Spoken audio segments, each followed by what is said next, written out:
शिवसेनेचे जिल्हा प्रमुख माननीय अमोल बापू शिंदे, जिल्हा प्रमुख माननीय अमरदादा पाटील, आमचे शहर प्रमुख सचिनदादा चव्हाण, आमच्या महिला आघाडीच्या शहर प्रमुख जयश्रीताई पवार आणि त्यासोबत युवा सेना असेल, अल्पसंख्याक आघाडी असेल, मागासवर्गीय आघाडी असेल, सर्व पदाधिकारी इथे उपस्थित आहेत. आज आपल्या सर्व पत्रकार बांधवांच्या माध्यमातून आम्हाला हे जाहीर करायला आनंद होतोय की सोलापूर महानगरपालिका निवडणुकांच्यासाठी शिवसेना पूर्ण ताकदीनं लढण्यासाठी सज्ज झालेली आहे. समस्त शिवसैनिकांच्या मध्ये अत्यंत उत्साहाचं आणि अत्यंत आनंदाचं असं वातावरण आहे. आणि उद्या 15 तारखेपासून उद्या सोमवार आहे, सोलापूरचं ग्रामदैवत शिवयोगी सिद्धरामेश्वरांना वंदन करून शिवसेना महानगरपालिकेच्या निवडणुकांच्यासाठी फॉर्म भरण्याची प्रक्रिया आम्ही उद्यापासून सुरू करत आहोत. उद्या सकाळी 11 वाजल्यापासून ते दररोज संध्याकाळी 5 वाजेपर्यंत आणि 18 तारखेपर्यंत फॉर्म सबमिट करण्याची मुदत असणार आहे.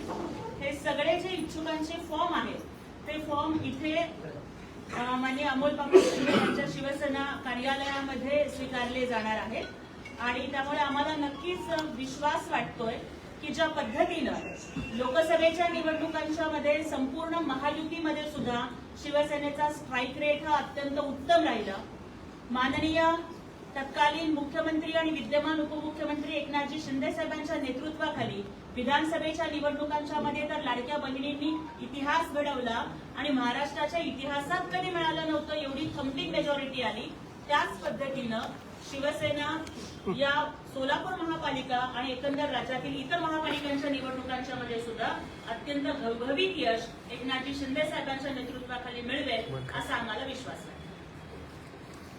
महायुती संदर्भात सध्या काय चर्चा सुरू आहे राज्य स्तरावर? राज्य स्तरावरती आमच्या 3ही प्रमुख नेत्यांनी पत्रकार परिषद घेऊन अत्यंत स्पष्टपणानं सांगितलेलं आहे की महानगरपालिकांच्या निवडणुका या प्रमुख महानगरपालिकांच्या मध्ये तर महायुती म्हणूनच आम्ही लढणार आहोत. इतरही ठिकाणी स्थानिक परिस्थिती लक्षात घेऊन स्थानिक समिती नेमून चर्चा केली जाणार आहे आणि आम्हीही शिवसेनेचे सर्व पदाधिकारी ते महायुती म्हणूनच आम्ही निवडणुकांना सामोरं जाऊ अशा पद्धतीची आमची अत्यंत सकारात्मक भावना आहे. मॅडम, तुम्हाला पक्षाची जर विचारणा झाली की आपण इथं स्वतंत्र लढू शकतो का? शहरामध्ये आपण स्वतंत्र लढू शकतो का? म्हणजे तुम्ही म्हणले की प्रत्येक शहरामध्ये विविध ठिकाणी वेगळ्या वेगळ्या युती होईल किंवा नाही होईल हे तुम्ही म्हणले जाता की सोलापूर शहरामध्ये आम्ही स्वतंत्र लढू शकतो असं पक्षाला तुम्ही कळवणार आहेत का? आणि तुमची ताकद काय असणार आहे त्या टायमाला? मी तुम्हाला या ठिकाणी मला सांगायचं वाटतंय की शिवसेना हा कधीही निवडणुकांच्या साठी अलर्ट होणारा पक्ष नाही. 20% फक्त राजकारण आणि 80% समाजकारण हा शिवसेनेचा मंत्र आहे आणि तोच विचार ठेवून आम्ही सगळेजण काम करतोय.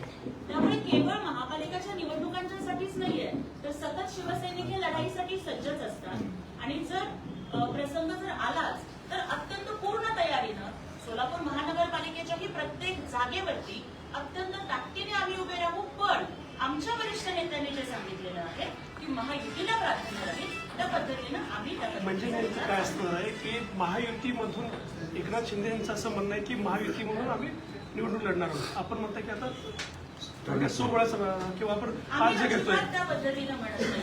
प्रश्न त्या पद्धतीचा विचारला गेला.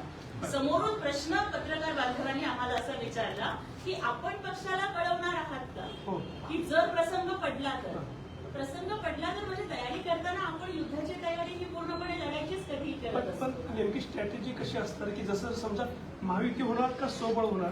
कारण ऑलरेडी कधी कधी असं होतं की जिल्हा प्रमुख म्हणतात किंवा बाकीचे नेते म्हणतात की आम्ही सोबळावर निवडणूक लढू, आम्ही सक्षम आहोत.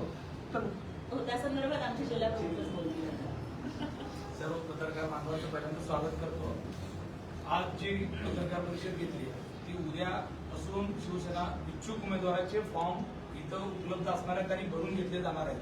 आणि जे सोलापूर शहरातल्या 102 उमेदवार आहेत त्या सगळ्यांचे फॉर्म आपण भरून घेणार आहोत. आम्ही थोडी महायुती म्हणून आज नाही तर पूर्ण तयारी तर पूर्ण करतोय, पण आमचा आग्रह युती म्हणून लढण्याचा आहे असं म्हणतोय. असं कारण असं आहे कारण लोकसभेमध्ये शिवसैनिक म्हणून भारतीय जनता पार्टीच्या उमेदवाराचं इमानदारीनं काम आम्ही लोकसभेत केलेलं आहे. विधानसभेत आम्ही भारतीय जनता पार्टीचे जे विधानसभेचे उमेदवार होते त्यांचं काम केलेलं आहे. आम्ही 2 वेळेस काम करत असताना त्यांनी आम्हाला शब्द दिलाय की आपण एकत्रित येऊन काम करू. त्यावेळेस आम्हाला 25 जागांसाठी त्यांनी शब्द दिलाय आणि मला असं वाटतंय की देवेंद्रजी त्यांच्या पाठीमागे आहेत. त्यांचा विचार घेऊन ते भारतीय जनता पार्टीचे कार्यकर्ते लढत असल्यामुळं देवेंद्रजींच्या विचारांनी ते शब्द फिरवणार नाही. शब्दाला ते पाळतील आणि नक्की आम्ही एकत्रित लढू असा आम्हाला विश्वास आहे. याच्यामध्ये लोकसभेनंतर जी काही म्हणजे सन्मानाची बाब झाली किंवा सन्मानाची गोष्ट झाली त्याच्यामध्ये विधानसभेच्या निवडणुकीला मात्र प्रचंड मानसिक त्रास झाला. तोच सन्मान पुन्हा पुन्हा मिळवण्यासाठी शिवसैनिक असाच प्रयत्न करत राहणार का? मी तुम्हाला तेच सांगितलं की त्यावेळेस लोकसभेमध्ये भारतीय जनता पार्टीची जागा होती. आम्ही काम केलं तेव्हा माझं म्हणणं हे आहे की लोकसभेला ज्या पद्धतीनं तुम्ही प्रामाणिकपणे काम केलात विधानसभेला प्रामाणिकपणे काम केल्याची पावती मिळावी, तो सन्मान मिळावा याच्यासाठीचे प्रयत्न केले पण तुम्हाला मिळाला नाही. आता महानगरपालिकेमध्ये सन्मानाची वागणूक मिळाली नाही तरची भूमिका काय? लोकसभेमध्ये आम्ही कुठंच जागेच्या संदर्भात चर्चा आली नव्हती. विधानसभेच्या वेळेसच चर्चा आली की आपल्याला जागा मिळाव्यात यासाठी आम्ही आग्रही होतो.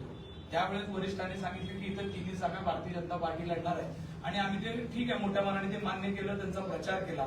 तुम्हाला सगळ्यांना माहिती आहे की त्यांच्या यशामध्ये आदरणीय शिंदे साहेबांचा चेहरा आणि शिवसैनिकांची मदत या जोरावरतीच भारतीय जनता पार्टीच्या आमदारांचं यश झालेलं आहे. हे तेही नाकारत नाहीत आणि आपला शिवसैनिक सुद्धा त्यासाठी पळालेला आहे.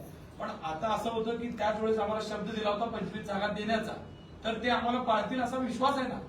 जेव्हा ते सांगतील विश्वास नाही आम्ही करू शकत तेव्हा ह्या सगळ्या गोष्टींचा विषय, आज त्या गोष्टींचा विषयच नाही. पण तेव्हा स्थानिक पातळीवर आपण सक्षमतेने निर्णय घ्याल का? आज आम्हाला असं सांगितलं गेलेलं आहे की आता तुमची कमिटी करा आणि आपल्या कमिटीमध्ये आपले जे काही बेस्ट 25 असतील, ज्या भारतीय जनता पार्टीवर आम्हाला युतीत 25 जागा देण्याचा जो शब्द आहे त्याच्यासाठी शिवसेना पक्षाचे बेस्ट 25 उमेदवार कोण आहेत ती छाननी करण्याचा पहिला प्रामुख्याने विषय आहे आणि त्याच्यानंतर सगळ्या 100च्या 100 जागेवर आम्ही तयारी तर करून ठेवतो. नाही बेस्ट 25 जागा 25च मागितल्या नाही युतीमधून 25 माहिती आहे. स्वबळावरच्या तयारी किती आहे?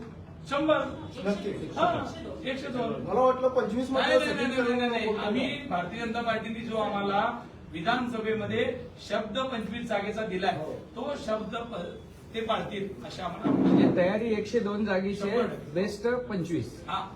शब्द तो दिलाय. युतीला जेव्हा तडजोडीला बसावं लागेल त्यावेळेला 25 जागा जसा शब्द विधानसभेला दिलेला होता, पण ते आमच्याकडे फक्त बेस्ट 25 आहेत असं नाहीये, आमच्याकडे 102 बेस्ट आहे. इच्छुक उमेदवाराच्या अर्जाची काय रक्कम वगैरे काय ठरणार? नाही, मोफत असणार. अगदी मोफत प्रत्येक शिवसैनिकांसाठी असतं. मोफत फॉर्म असणार आहे. काय निकष असते?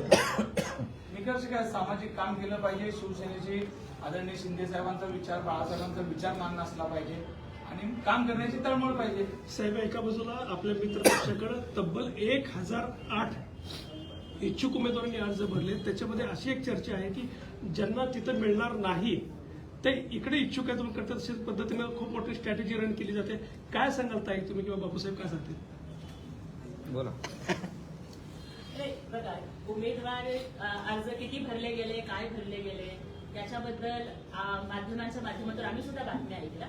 परंतु मला या ठिकाणी हेच सांगायचं की या ठिकाणी ज्या शिवसैनिकाने 3 वर्षांपासून एकनाथजी शिंदे साहेबांचा विचार तळागाळापर्यंत पोहोचवण्यासाठी काम केलेलं आहे, आज आपण एक खूप अतिशय चांगलं चित्र या ठिकाणी बघत आहात की सोलापूरची जी ओळख होती त्या पद्धतीने सगळ्या समाज घटकांचं प्रतिनिधित्व आणि प्रत्येक समाज घटकाला आपलासा वाटणारा चेहरा हा एकनाथ शिंदे साहेबांचा आहे. त्याच्यामुळे अशा काही उधार उसनवारीच्या किंवा मग वहां पे जो रुके हुए हैं वहां पे आके वो मनाए जाएंगे अशा उधार उसनवारीच्या उमेदवारांच्यावरती लक्ष ठेवून राहण्याची आम्हाला अजिबात गरज नाहीये. अत्यंत चांगला प्रतिसाद आम्हालाही मिळेल, आपण बघाल उद्यापासून, तर अत्यंत ताकदीनं आम्ही सामोरे जाऊ.